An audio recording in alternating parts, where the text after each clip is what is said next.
Hey everyone. It seems, in delving back into my graphic novel collection, purposefully or not, I do not know, all the Frank Millers seem to have been in the same kind of section. So I'm bouncing from one to the other. I picked up Daredevil. I saw Daredevil on the side. I just picked it up. It turns out it's another Frank Miller. So I'm kind of accidentally reviewing his work. And I think Sin City might be in the near future as well. So anyway, this is Daredevil, the Man Without Fear, and it is an origin, and it's pretty good. The artwork has a kind of classic kind of look to it to me. Like, it's not quite modern, not quite what I would say would be the best kind of artwork for graphic novels.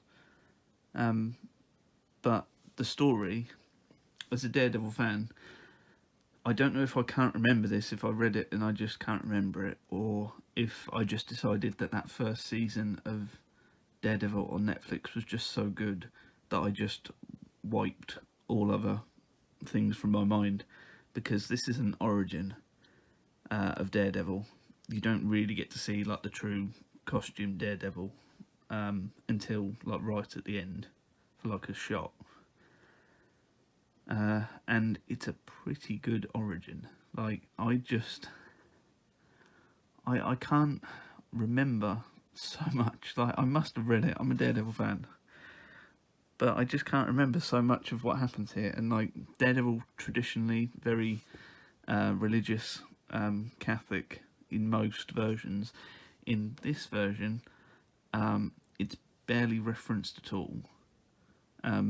About as close as you get to a reference is that his mother is a nun now. Like, it just isn't referenced, and it works so well. Like, I didn't know you could take that part of the character out of it and have it work so well. But it really does. And there's a lot of the Man Without Fear put into that Daredevil Netflix series,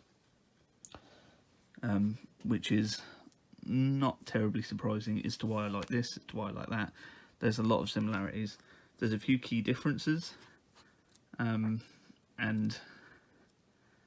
I don't know, they seem to work. Like, everything just seems to work so well in here. And then at the back here, as per the last couple, you get the like extra artworks from when it was released as a series, and like that kind of classic version of Elektra that you see there. I don't know if you had a keen eye and you saw Elektra earlier, but actually in the graphic novel, she isn't in red. She doesn't have a sword. She's not that kind of Elektra, which I just found it was quite interesting. Oh, and the Kingpin in this is purposefully like as bad as he can be. It's all about making the money, and it's there's just nothing he won't do for money, to make money from a criminal enterprise. And that was quite interesting as well, because I don't remember that. I don't remember seeing a Kingpin so hell-bent on just making money, come what may. But yeah, Frank Miller, Daredevil, the Man Without Fear, for my money, well worth getting and reading. I'll see you around.